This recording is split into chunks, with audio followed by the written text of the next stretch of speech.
A boss battle is the most intense moment in a game, a frantic, high-stakes showdown against a terrifying foe. Unless you're fighting Mysterio from Spider-Man 2.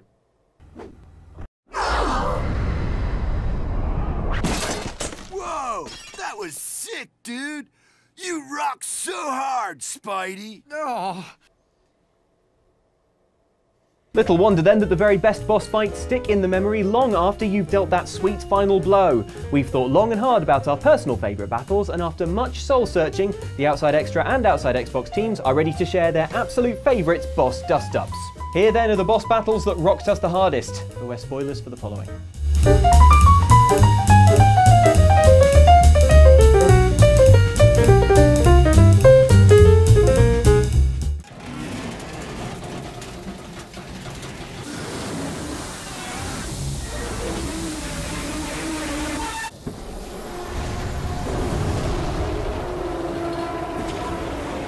There are many boss fights in Nier Automata, some of which we have mentioned on this channel, notably Beauvoir, the opera singer, which was one of the sad boss fights. And it's really difficult to pick a sad boss fight in that because there's so many. But the one that I'm going to pick, purely because it made me decide to play the game and thus experience all the other amazing boss battles, is the very first one, where you're basically fighting a big oil rig looking dude at the end of a bridge. It's in the prologue at the very beginning of the game. You're working your way through this old factory, and then at one point there's these big diggers and they're trying to like attack you and hurt you, and you're like, oh no, and you have to dodge, dodge, dodge, shooty, shooty, shooty with your robot gun, defeat it, that's the end of that, you think. And then you get to this bridge and then there's more scoopy scoopy things.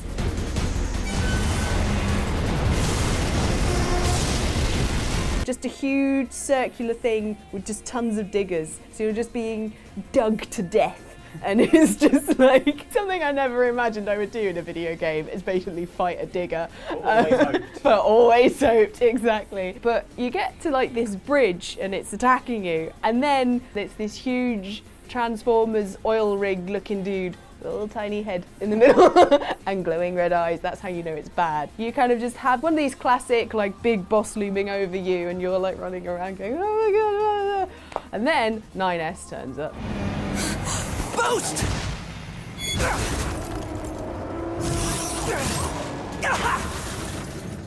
9S! The android characters in the game have these suits that they use to fly between the Earth and their like base up in space, their space base. You have to like fly around the robot and shoot at it and try and attack it and avoid its attacks. It's got like laser beam attacks at you. Of course it does. It is the most ridiculous, bizarre fight, which includes you cutting off its arm and then smashing it with its own arm, which is the final insult. Yeah, yeah, it's yourself. ridiculous.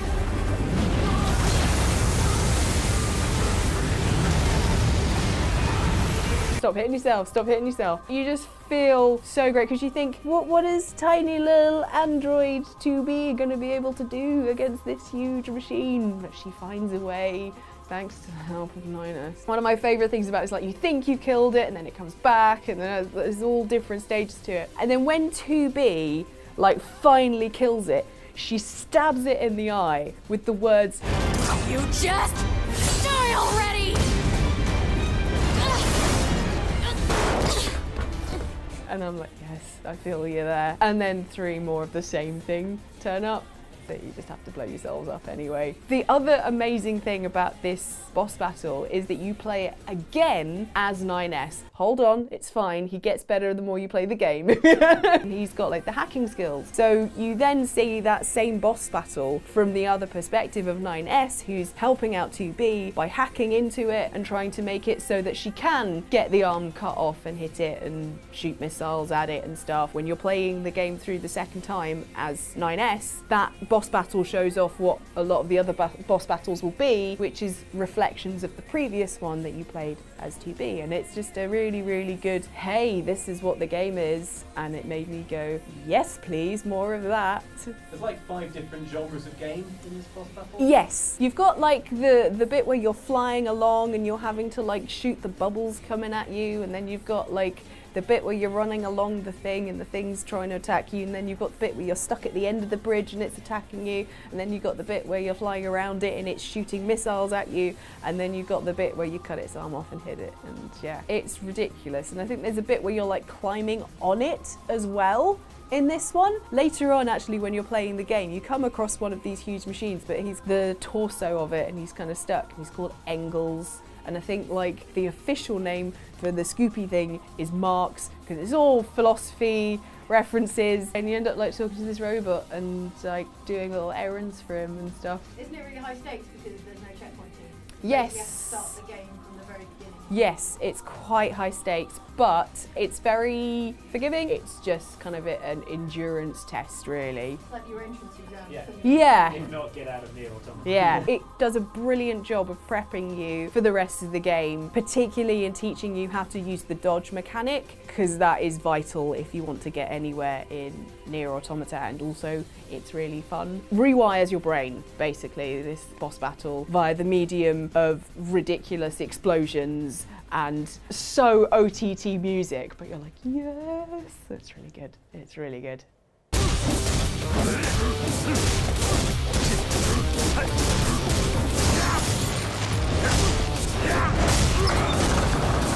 This is going to sound quite lazy, but the game boss battle that I want to talk about is actually the most recent boss battle I've played in a game, and it's from Yakuza 0, the game I am currently playing. I did think about it, I did think about other games, and then I settled on this one. It's not the game's fault, it's Yeah. the best one. It's good. Yakuza 0, if you've not played it, is a prequel to the Yakuza series. It's set in the 1980s. There are two playable characters, Kiryu, who is in Tokyo, and a guy called Majima, who is in Osaka. They're both sort of Yakuzas who are being targeted by the Yakuza for like breaking the rules. The thing that they both have in common is they're both amazing at fighting. Yeah, so there are a few of these boss fights in the game, like the one I'm going to talk about. The one that I just did, which was so awesome, was playing as Majima, and at this point in the game you're trying to find a kidnapped girl. I don't really understand the way that the families are set up in this game, but there's a kind of offshoot Yakuza family who are called the Nikkyo Consortium, and they have this giant headquarters which is very old school Japanese architecture, and you get to the front door and these guys all walk out and they're wearing like weird masks, and they're like, oh hey, you're Majima, you've come to get the girl. Well, you know, you're not going to have her, so we're just going to let you turn around, go away, and everything's cool, right? 登場界の情けをかけられてるうちにこの件から身を引いてください The way a lot of fights in Yakuza starts, there's a certain cadence that you can only do in Japanese, and I'm not going to try and speak Japanese, but the way the cadence works is someone will be like blah blah blah blah blah blah blah blah blah, and then the fight will kick off. 手加減は無用だ日教連の恐ろしさを身をもって知らせてやれ And then the way that this fight unfolds is you're moving through the headquarters, trying to get to where the head of the organization is. And it really plays out like a sort of kung fu movie or like a John Wick sequence or something. So you're fighting groups of enemies, and every time you defeat them, you'll like boot the last guy through the door, and it'll like smash the door off its hinges, and then you'll run through into the next room and there'll be like a whole massive group of other enemies. Like they're all wearing weird masks. There's one bit where you kick your way through into a room and there are a bunch of dudes dressed up as geishas who all attack you at the same time. A guy in a demon mask who's wielding these like weaponized fans. And you're just beating the hell out of everyone as you go through. And another thing about Yakuza is that you have these different fighting styles. Majima has his normal like brawling style, but he also has a fighting style based entirely around using a baseball bat. So a lot of the time you'll be like doing like bat kata on people and like just like slugging them into the middle distance. And another fighting style which is based around breakdancing. So when you're surrounded by massive groups of enemies, you can just start windmilling around, taking them out with like handstand windmills, like freezes and breakdancing poses and stuff. You've got all these environmental attacks, so you're like smashing people into walls and like booting them into koi ponds. It's just fantastically over the top, non-stop. The music is like sort of electronic, aggressive, and the whole thing just feels like an excellent action sequence from like a Tony Jaa film or something like that. It's brilliant. And then finally you get to the final boss of this guy Sarah, and he's up in this big open outdoor area like in Kill Bill, and then you have this one-on-one fist fight out in the middle of this courtyard. It's not a particularly epic fight against the final guy because you've spent 10 minutes fighting all his henchmen. He's like a guy in a suit, pretty strong, he's got some good attacks and he dodges a lot, but by that point you basically feel unstoppable. When this guy actually lands some hits on you, you're like, oh, I see what you're trying to do. No, not on my watch. I imagine where I just beat up 150 dudes in a row. It's basically a huge multi-stage boss fight capped with a one-on-one fight against this businessman in a suit. And the whole thing probably takes about 10 minutes from start to finish, and it's just relentless, non-stop. Fight, fight, fight, boot through the door. Fight, fight, fight, throw a guy through a window. Fight, fight, fight, kick another guy through a door. Unrelenting. And Majima is such a cool character. As you've seen in this footage, he's wearing like a tuxedo and he's got an eye patch and a really cool ponytail. Every time you come into a new room, a load of new weird guys in masks come out and he's like, oh God, give me a break. Or he's like, can't believe I'm having to deal with this nonsense. The whole way through, so world weary and annoyed by the fight, which is, it's great. Yeah, if you've not tried the Yakuza series, I hadn't up until this point, and I'm 100% on board, mainly due to sequences like this, just fantastic. Did you treat yourself to some karaoke when you finished it? Yes, yeah, a bit of karaoke, a bit of disco dancing. You know, there's always something to do in Yakuza. What did you learn? I learned that breakdancing is extremely effective when you're surrounded by people for taking them out. And also, getting hit with a baseball bat is something I want to avoid in future, I would say. Seems unpleasant. Taking that off the bucket list. Yeah. Wouldn't recommend Make it it. the last thing on the bucket list.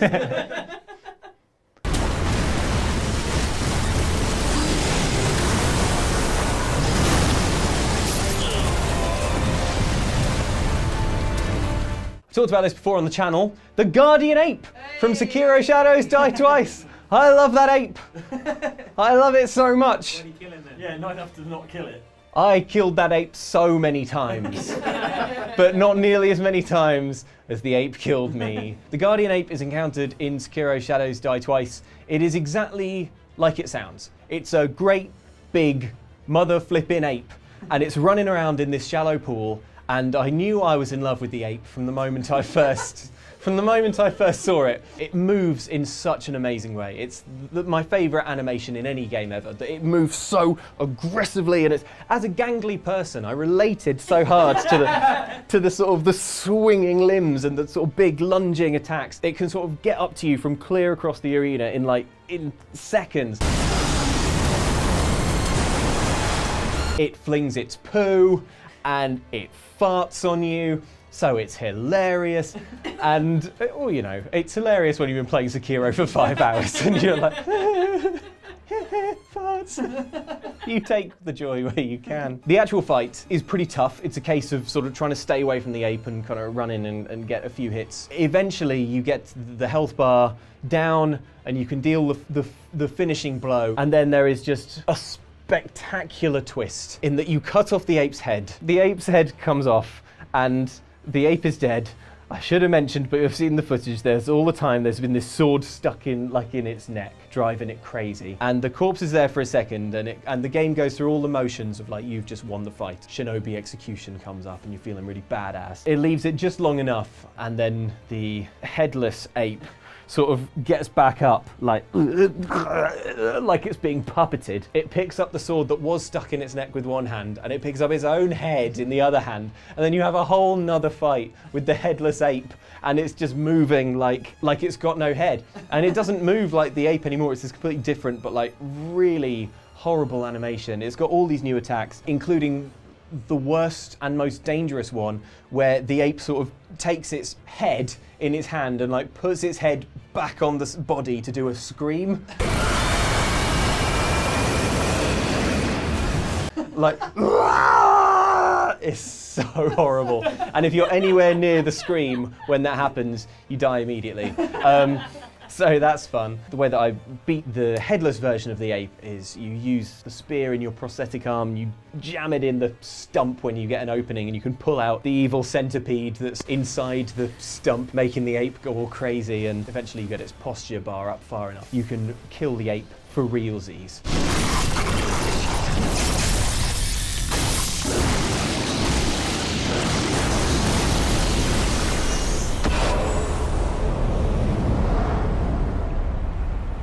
When it was coming to this list, like, I had to choose something from a From Software game because they have this philosophy to boss fights that just makes every encounter, although very, very frustrating, really, really addictive.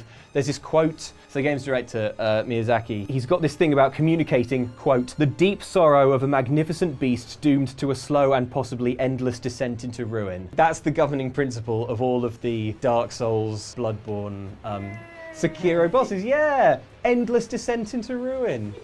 The ape absolutely ticks that box. Once you start reading up on the lore around the ape, as is typical in these games, it's really sad. The ape is obviously some sort of immortal because it's able to keep going and resurrect after you've cut its head off. This idea in Sekiro of resurrection, at first it seems like a really good thing because it lets you resurrect and keep fighting, but as you play through the game, you start to get a sense that actually it's more like a curse and it's negatively affecting the entire landscape and everything in it. And so this ape is kind of also a victim of this same issue. You also find, like, the more reading up on it you do, and all this reading comes via item descriptions. You get like little snippets of like lore from the world, and you learn that the guardian ape had a partner who died a long time ago because the partner obviously doesn't have the haunted centipede that makes it live forever. In fact, there's one area of the game where you can find the skeleton of a giant ape, which seems very much like it's probably like the remains of the partner. And the guardian ape now spends its time, you know, trying to get back in the dating pool, basically.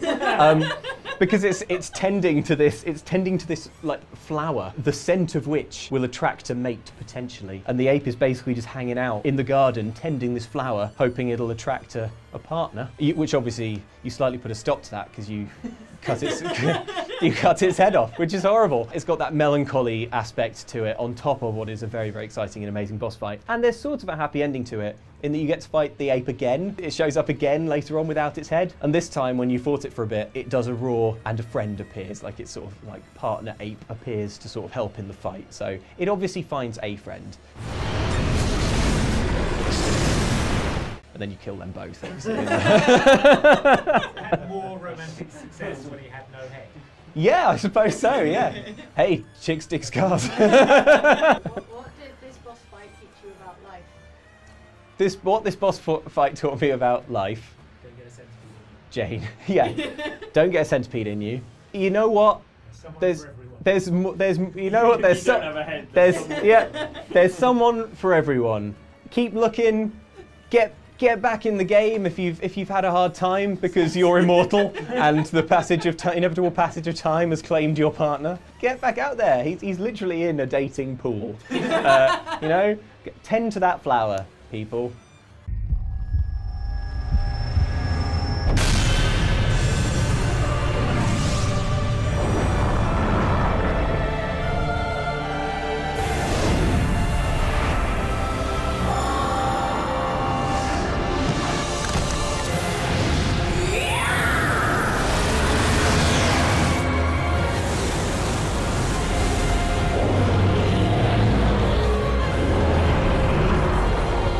The boss battle that rocked me the hardest was Jubileus, the final boss fight from Bayonetta, because it finally delivered on the power fantasy for which we all come to video games, which is to meet God in space, punch her soul out of her body and into the sun.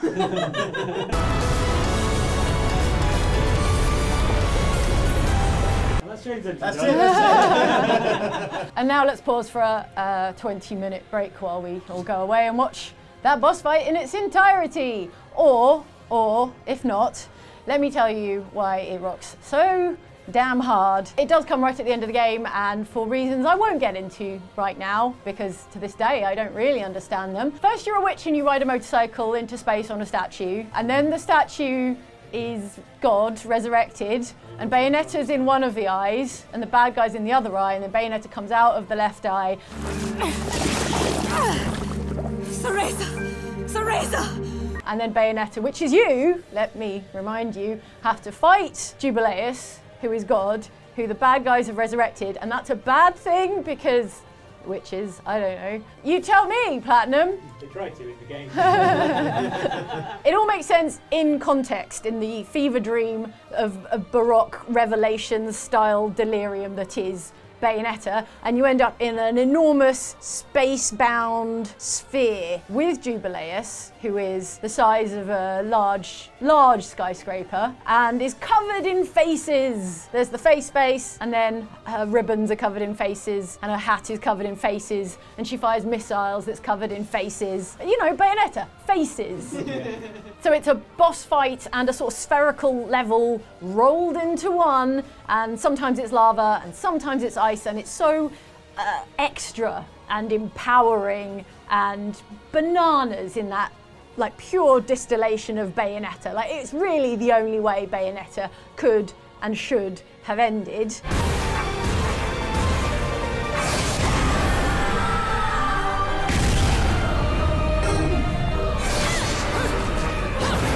And then obviously you conjure a giant pillar of hair, and then you wrap God in the pillar of hair.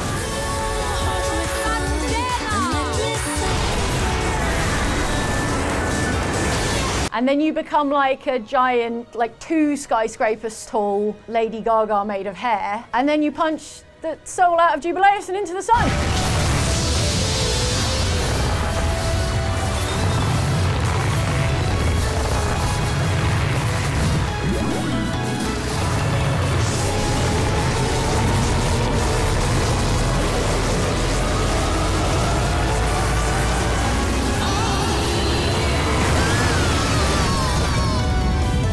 You have to like after touch, like steer Jubileus into the sun, and then God is dead finally.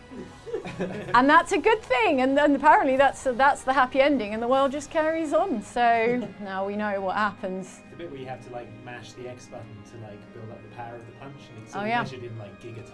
Andy, what you're talking about is an Umbran climax, and yes, you do have to mash the button quite a lot. Also, if you're me, you have to eat a lot of lollipops. Do you remember the health items are lollipops? Yeah. Oh, yeah. If you're finding it challenging, you'll want to pop into a menu and just scarf down 30 or 40 handmade lollipops and then crack on with it after that. And it'll really ruin your score, but it may be your best route to actually punching God into the sun. It's glorious. It's like a playable Book of Revelations if Revelations was written by a sexy witch. Who's to say it wasn't? Who's to say it wasn't? Another platinum as well. Oh yeah, good job, Platinum. It's like you know what you're doing. Well done, congratulations.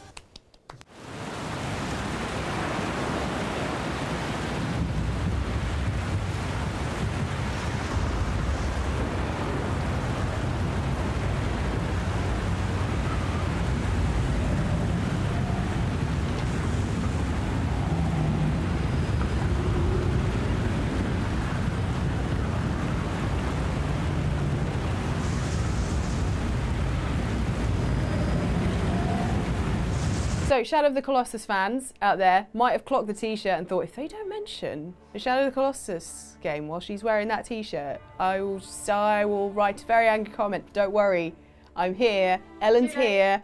No, wait! I'm here to say that I really, really loved the boss battle with the final Colossus, which is Malus, the 16th Colossus. There's many. Well, I'm sorry. Look, I know it's bad, and technically you learn at the end of the game that you're not supposed to murder all of them, and it was a bad idea, but it was so good.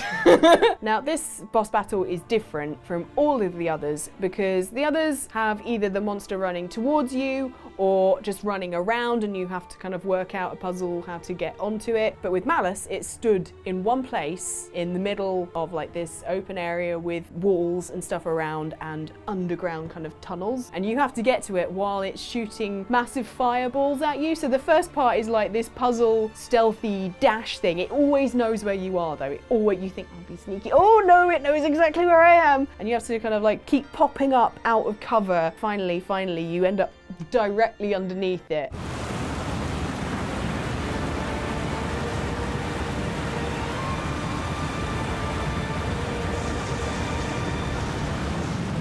and basically climb up its skirt, which is a really, really, really weird. It's like got this like stone skirt robe thing. You then have to get to the first weak point and stab it. This also serves a secondary purpose in that once you do the stabby stabby on the backy, its hand comes around to be like, ow.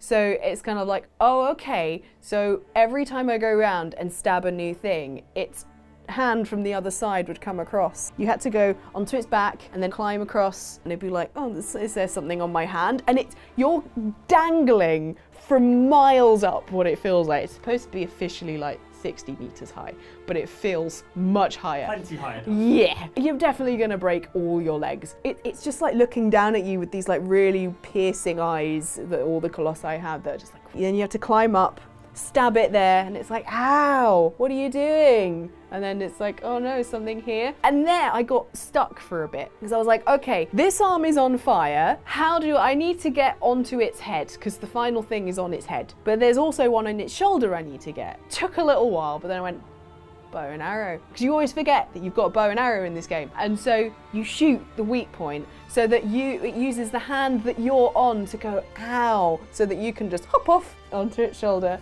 and then stabby and then climb up onto its head. It was such a huge thing physically and also mentally because it's constantly all the time trying to shake you off. Unfortunately in this game, if you do fall right to the bottom, you don't die, you just have to keep climbing up. I went through this thing of climb, and then usually I'd like get to the hand, and you only have a certain amount of like energy to be able to keep holding on to all the like amazing, just the amazing fur. I came along late and I played the HD remake, and like the fur on that, it's a beautiful, beautiful looking game. Boss battles for me can be a little bit like, but this one was great because it was just basically a puzzle game with the amazing set dressing of a big, huge, monstrous but beautiful and completely innocent creature that I then had to climb up. So it was more of a, okay, how do I puzzle my way up this? And it really gets the scale of it even before you get close to it. Like it's towering above you when you're miles away, and then when the fireballs are hitting the floor around you as you're going through all the tunnels and trying to hide behind walls, everything shakes like thunderous, and it's amazing.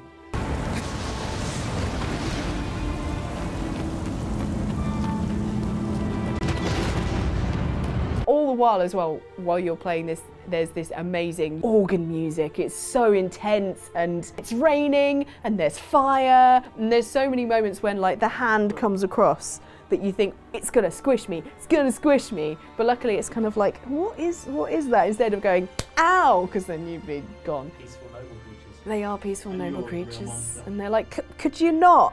Could you not? And you're like, did it make you feel like the bad guy while you were playing it? a little bit. But the thing is, because it's me, I felt worse when I was murdering the ones that look like animals. I'm like, oh no, there's one that looks like a horse, I'm sad. Whereas this one I was like, it's a big enemy boss. When I finally stabbed it in the top of the head, right in the top of the bonce on its noggin, it collapses, but unlike all the others kind of like fall gracefully completely to the floor, but because it's got this huge stone skirt robe thing on, it props it up. So it kind of dies like that, and then that's when I felt bad. I was like, oh, I've not even given it dignity in death. That's not good. I'm sorry. I'm sorry. Monument to your cruelty. Yeah, and then I turned into a smoke monster. So yay! Everyone's a winner.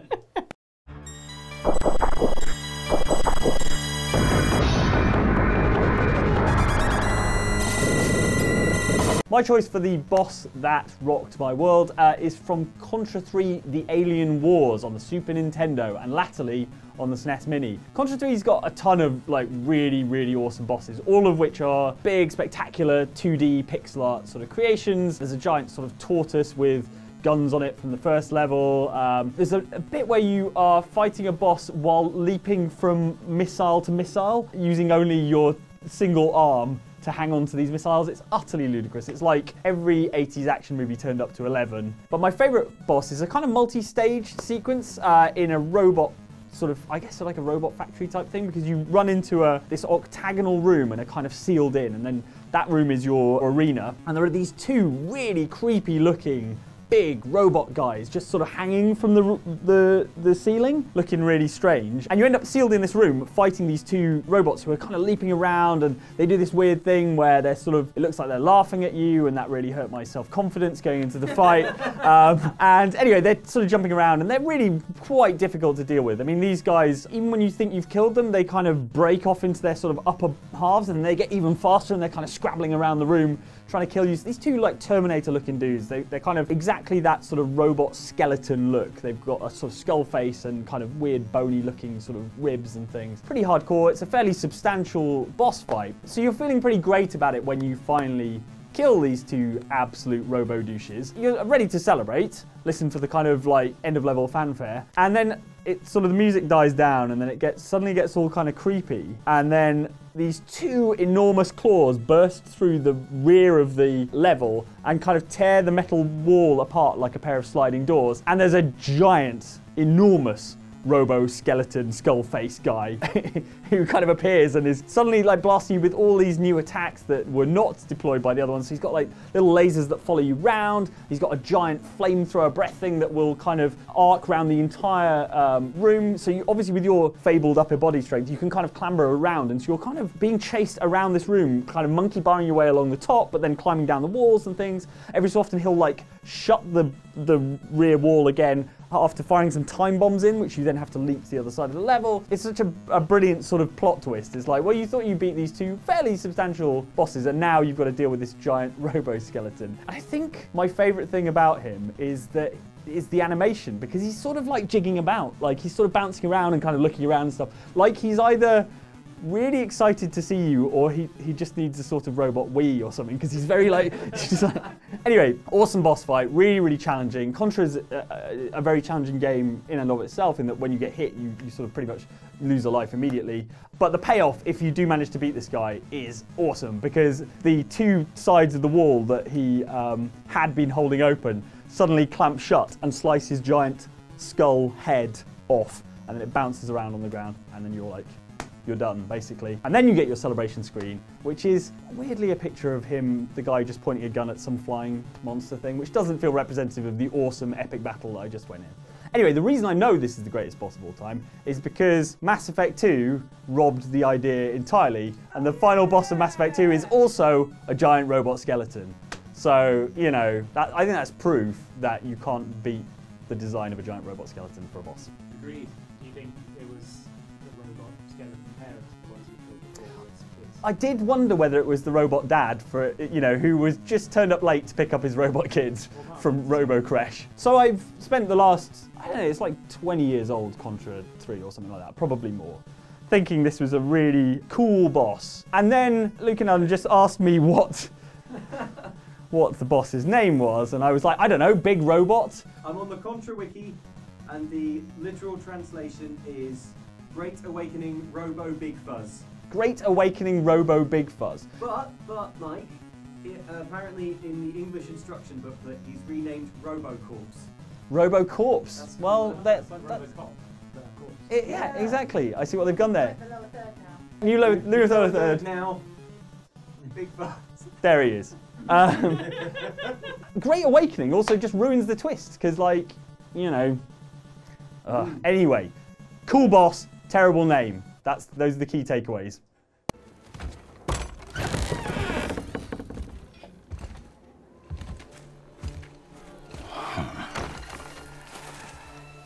I thought you'd be bigger. But you're definitely the one. Long way from home, aren't you?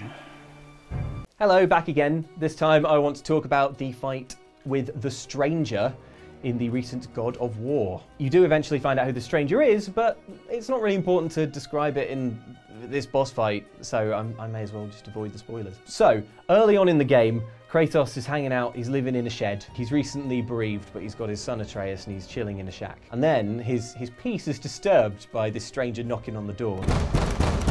Come on out! There's no use hiding anymore.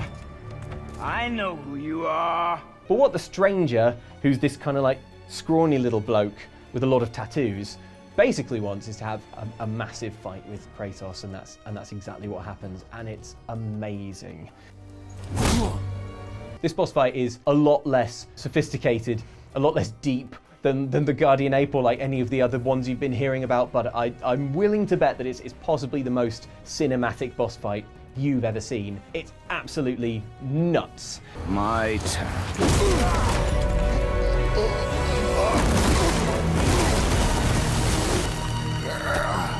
You start out in this arena and it begins like a fairly sort of simple punching, and then things just start to escalate. And the best thing about this fight is the way that the environment is pulled into the battle. So there's a bit where Kratos just swings a tree into the stranger.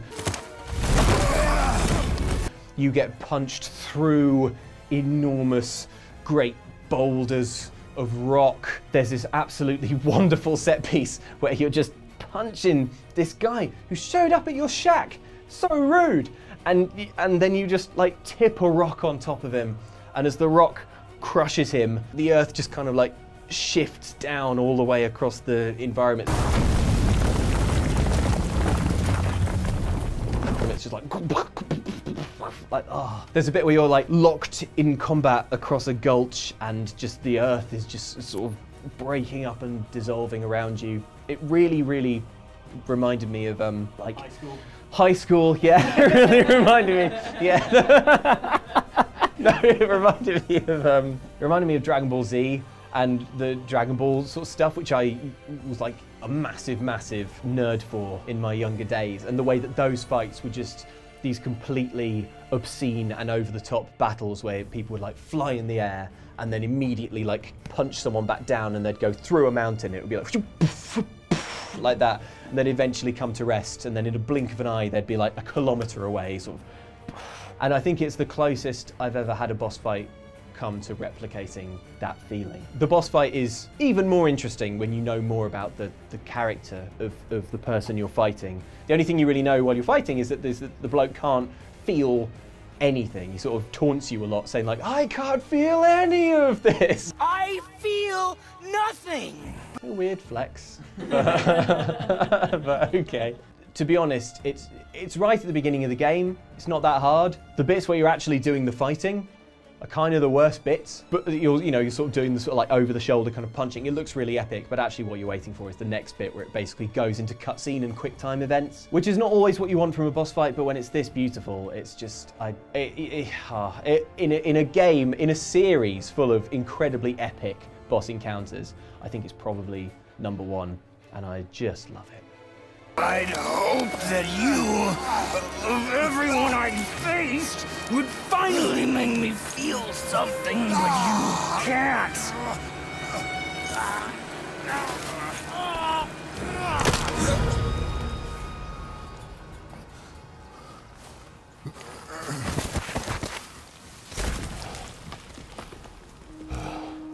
So those were just a few personal favourite bosses in video games that we just love, and they're just stuck in our memory, or created wonderful new memories, some of the more recent games. But can you think of any that are your personal favourite bosses? Let us know in the comments down below. Give us a like if you enjoyed the video. And if you want to see more videos like this, then we've got a video here about kind of totally, innocuous items that were totally fine and totally not gonna murder you. And then over on Outside Xbox, there are some more bosses that are just like, what the hell, what are these bosses? They're so weird. And if you liked us, please do be sure to subscribe and hit that notification bell. Bye.